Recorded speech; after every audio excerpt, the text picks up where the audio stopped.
The story of the film Enemy at the Gates begins with a young child named Vasily and his great-grandfather.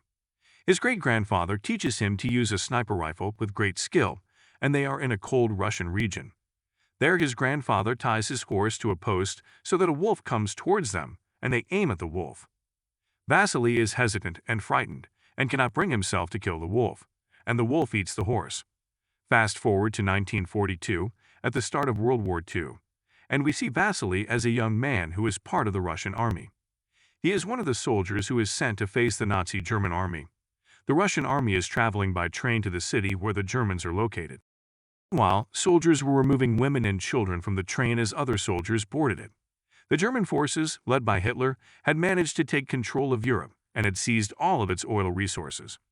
Their next target was the state of Russia, and the problem they faced was the city of Stalingrad. The German army wanted to enter and take control of it. As the soldiers arrived in Stalingrad, the Russian commanders gave an order not to withdraw and warned that if anyone tried to escape, their friends would kill them. There was no escape from death, only the chance to overcome the German enemy. Russian officers transported soldiers by boat to the other side, where the war was taking place and the Germans were present. Russian soldiers watched the river, which was full of Russian corpses, and their hearts were filled with fear of the terrifying cradle. Vasily and his fellow soldiers had to cross the river, but German bombers attacked them with bombs and bullets, killing several men and destroying numerous boats. Fortunately, Vasily and several of the other boats made it through safely. When the Russian officers came, they gave the soldiers weapons of battle. But owing to a lack of weaponry, they made the decision that one weapon should be for two individuals. They told the troops to murder the Germans and take their guns so that everyone could have one. Unfortunately for Vasily, he only received ammo, while his companion received the firearm. He would have to murder a German soldier in order to obtain a weapon. The officers told the men that anyone who tried to flee would be killed by the Russian army. The officer gave the signal to attack, and the Russian soldiers charged towards the German forces, who responded with bombs and weapons. The Russian army was an easy target, and in the chaos, Vasily's friend was killed. Vasily tried to take a friend's weapon, but another person pushed him away and took it instead. Now without weapons, Vasily watched as the Russian soldiers saw the Germans were in control of the fight and decided to retreat. However, their officers killed them for leaving the battle, and those who remained fought on and eventually killed the Germans.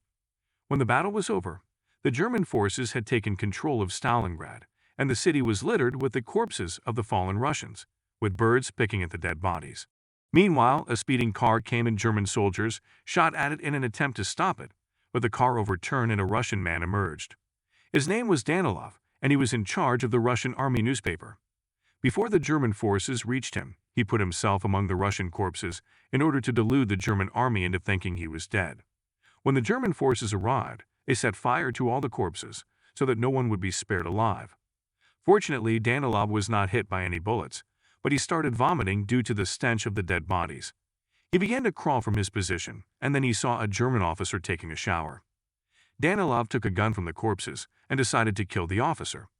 Suddenly, he was surprised to see a Russian alive.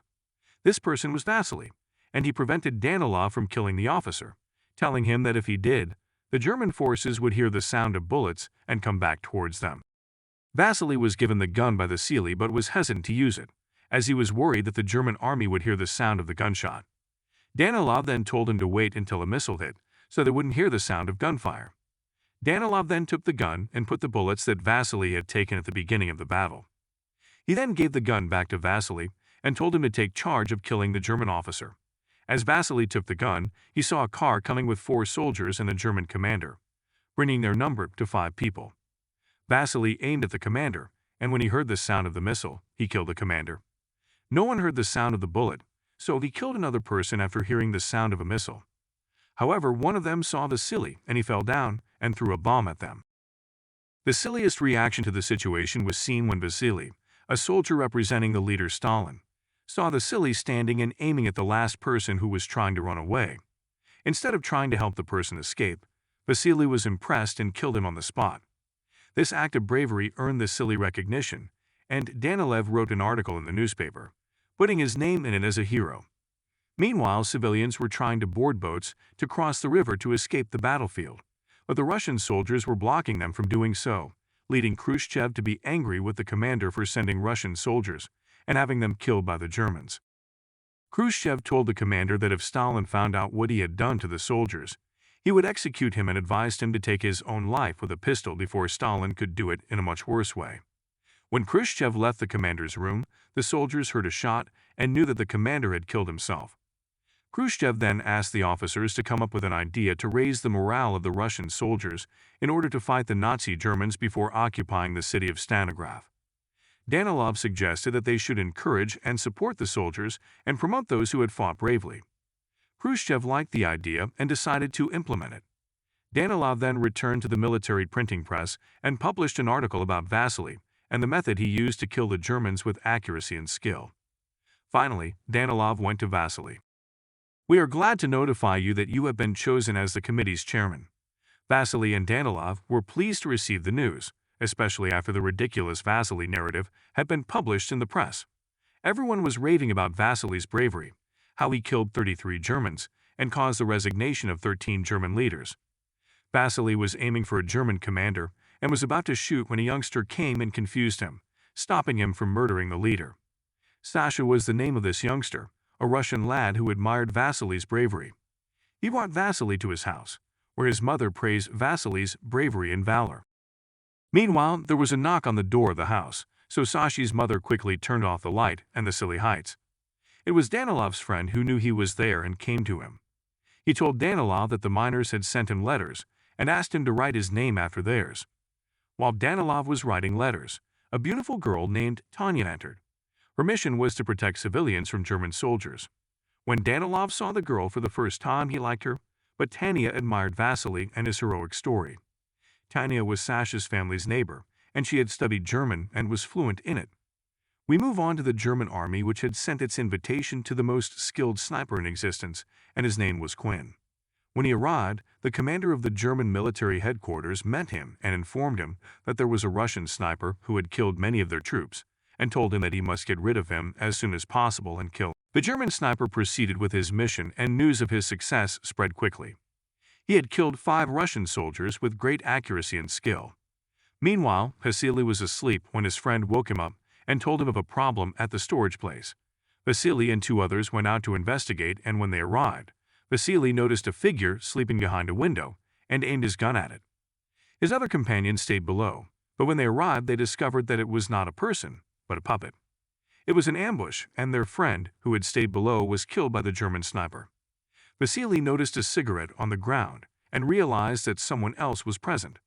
Suddenly, German planes flew over and began to drop bombs and missiles on the city of Stanograd. Vasily's companion became scared and started to run. But the sniper managed to kill her skillfully, and Vasily stayed in the building under the German bombing. Quinn watches the newspaper and the child Sasha cleans his shoes. He gives the newspaper to Sasha and asks him to translate it for him. Sasha translates the newspaper from Russian into German, and the written was about Vasily's proficiency in sniper and his high skill. Sasha tells Quinn that he is in love with a fan of Vasily and that he has met him. Meanwhile, Vasily moves to the military headquarters where Danilov is, and he gets acquainted with a soldier named Kalikov. This soldier learned sniper from the German sniper Quinn. He was one of his students at the sniper school. Vasily meets Danilov and tells him that the 2 soldiers who were with him have been killed. He tells him that the sniper who was facing him was moving and was not fixed in one place and could not identify his location. Danilov tells Vasily that the sniper he encountered is Germany's most skilled sniper, Quinn, and that he knows everything about Vasily and has come specifically to kill him. Vasily wears a suit to attend a party that was specially prepared for him, so that others can be made aware of his skill in hunting. Tanya comes to meet him and tells him that she is sure he will be able to kill the German sniper. Vasily goes to the party and everyone starts to take pictures of him and encourage him. The next day, Vasily dreams of the wolf killing the horse as it cannot kill him. He wakes up and tells him that he saw an undercover sniper, and they go to see what is going on. When they arrived, it became clear to them that it was an ambush, and they quickly exited the building. During their exit, the German soldiers started throwing arrows at them. Fortunately, none of them were injured when Vasily cut the communication wire to prevent the Germans from calling for help. As they started to move from one place to another, they saw a German soldier trying to fix the compliance wire, so Kikov killed him. Soon after, a soldier came to tell the sniper Quinn that they had managed to capture one of the Russian soldiers. He began by asking him about Vasily's whereabouts, but the Russian soldier refused to give them a clear answer and said he did not know where Vasily was. Quinn took advantage of the situation and gave the Russian soldier the clothes of a German soldier and sent him to fix the communication wire. Unfortunately, Kalikov kills him because he thinks he is a German soldier. Meanwhile, they wanted to change their place and make sure Quinn was not there. So they made a plan for him to raise his helmet for Quinn to snipe it and locate his position. However, Quinn did not aim, and they assumed he did not exist. When he tried to jump to the other place, Quinn managed to kill Kalikov. Vasily managed to cross and returns to headquarters to tell Danilov that he cannot kill Quinn because he is more skilled than he is. Danilov encourages him and tells him to gather all the information about the German sniper Quinn. Vasily agrees to Danilov's proposal, and Danilov tells him to go to Tanya and tell her that he likes her. Vasily goes to Tanya and talks about Danilov's courage and tells her that he likes her. When she asks if he was the one who told him that, he tells her that he did not, and he thinks so. Tanya started telling Quinn about her family's story and how the Germans had killed them. She explained that 3 weeks ago, a list of German civilians had been released, and her family's name was on it. The Germans had sent them away by train, but when the train reached 30 kilometers, they were stopped, tied up, and killed. Meanwhile, Quinn gave Sasha some sweets and asked him to tell him about Vasily and his movements. Quinn then went to the place, removed the doll, and took her place, waiting for Vasily. Vasily told his companion to let Quinn know that he was waiting for him in the iron corridor, but Vasily changed his place and went through the ventilation tubes. Quinn heard a sound in the pipes and waited for them to come out of the ventilation shaft. When Quinn and the Vasily get out, Quinn hits the soldier and the Vasily hides behind an engine. His gun falls from it, and he tells the wounded soldier to return to headquarters. He tries to retrieve his weapon by tying a rope to a knife and throwing it at the weapon. He draws the weapon, but Quinn snipes the rope in a piece. German army planes come and bomb the place, causing glass to fall everywhere in the building. One of the mirrors reflects Vasily's image, so Quinn can watch him. Meanwhile, the injured soldier comes to the headquarters and tells Tanya what happened. Danilov watches her and the way she cares about Vasily, so Tanya goes to find him through the ventilation pipes. As she exits, Vasily warns her, and through the mirror, Quinn watches Vasily talking, so he knows someone is present and came from the place of the pipes. Vasily tells Tanya about Quinn's whereabouts and asks her to take a mirror and reflect the light on him. Indeed, she does what Vasily asked of her and reflects the light on Quinn, so Vasily takes his weapon and shoots him with his hand. They return to the headquarters and quarrel because Vasily was able to aim a shot at Quinn for the first time. Meanwhile, Vasily sits with Tanya to convince her that Danilov is a nice person and that she should marry him. Meanwhile, Sasha is with Danilov and gives him news about Quinn. Danilov asks Sasha if he has seen Tanya, and Sasha tells him that he has seen her with Vasily. So he told him to go to Vasily and tell him that tomorrow all the snipers will gather in the airfield. Vasily meets Danilov and asks him not to write anything about him in the newspapers because he wants to fight like other soldiers. Danilov tells Vasily that he is no ordinary fighter but a skilled sniper, and that the other soldiers' spirits rise when they hear of his heroics. Danilov asks Vasily if he spoke to Tanya about it, and Vasily tells him that he spoke to her, but didn't know her decision yet. Danilov then tells Vasily that if Tanya marries him, she will live happily ever after. He then introduces Sasha to Vasily and tells him that he is the one who wipes Quinn's shoes. Sasha reveals that when he wipes the shoes, he sees yellow dirt on them, which is only found in the chemical factory, and tells Vasily that he was bringing news to him. However, Vasily was angry with Danilov for exploiting and endangering the child. Meanwhile, Sasha leads Vasily to the chemical factory that Quinn comes to, and Vasily hides among the corpses, waiting for Quinn. After some time passes, Vasily falls asleep and Quinn moves in front of him, but Vasily is still asleep. Quinn is in his own goal, but Vasily is still asleep. The German forces had begun to attack the city, and one of the soldiers was caught stealing wallets. Quinn witnessed Vasily among the corpses, attempting to kill him, but a soldier stood in his way, blocking his view. The commander of the German forces captured the thief and summoned Quinn, accusing him of failing the mission. He revealed that they had found his wallet and that Vasily had been killed. He then told him that there was a plane waiting to take him back to Berlin. The Russian commander became enraged when he heard the news of Vasily's death.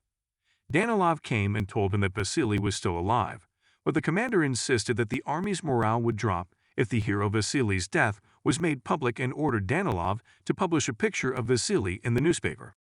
Danilov tells Tanya that Vasily will not return to headquarters but does not tell her why. However, Tanya hears the news of Vasily's death through German headphones. Quinn then goes to Sasha to clean his shoes and Sasha is crying due to Vasily's death. Quinn tells Sasha that Vasily is actually still alive and that he is waiting for him at the train station. Quinn also appreciates Sasha's feeling of grief because he is also Russian. At night, Vasily comes to Danilov and tells him that he was asleep and did not see Quinn because he was asleep. He sees Sasha sitting with Danilov and tells him to go to the train station and wait for him. He tells Sasha to stay at home and not tell anyone. Don Vasily was on his way to the train station when he ran into Tanya. He asked her how she knew he was coming here, and she told him that she knew through Sasha. Tanya informed him that she knew he was alive and not dead. Meanwhile, Danilov had been watching the pair from a distance, feeling nervous as he knew that they were in a relationship. Consequently, he went back to the newspaper headquarters and started writing about Vasily, attacking him and labeling him as a rebellious and traitorous person. It took a long time, but he did not kill Quinn. Sasha then went to the train station to check on Vasily, but Quinn was waiting for him instead. He then took Vasily away and revealed to him that he was an informer for the Russian forces. Tanya watched through binoculars as Sasha was hanged with a terrifying view. They knew Quinn had killed him because he was a spy and was passing information on to Vasily. Tanya was furious and tried to take the sniper in order to kill Quinn, but Vasily stopped her and promised he would kill Quinn himself. At this time, German soldiers arrived in the middle of the city. The soldiers went to Sasha's mother to ask her to ride the boat and cross to the other side. She told them she wouldn't go until Sasha came, so Danilov told her that Sasha had betrayed Russia and joined the German army, not mentioning that he had died during their escape. Suddenly, a missile hit. After the doctor tells Tanya that she is dead, she takes her with her in the boat so that the hospital machine can transfer her and write to Sasha a message that she is at the other end. Meanwhile, Danilov goes to Vasily, who was waiting for Quinn at the train station. Danilov tells Vasily that Tanya has been killed and the latter weeps over her. Danilov helps Vasily find out where Quinn was when he made him kill him. Quinn thought he had killed Vasily and went downstairs to make sure, but he was surprised and on the other side he saw the latter aiming at him. Thus, Quinn prepared for death and saluted him for his courage and skill. So Vasily kills him, and the latter takes Quinn's weapon and places it on Danilov's body in honor of his courage. After 2 months have passed, the Russian army defeats the German army, and surprisingly, when Tanya is alive, Vasily comes to her in the hospital. The Russian army honors Vasily and puts his weapon in the Stanograph Museum, and the movie ends.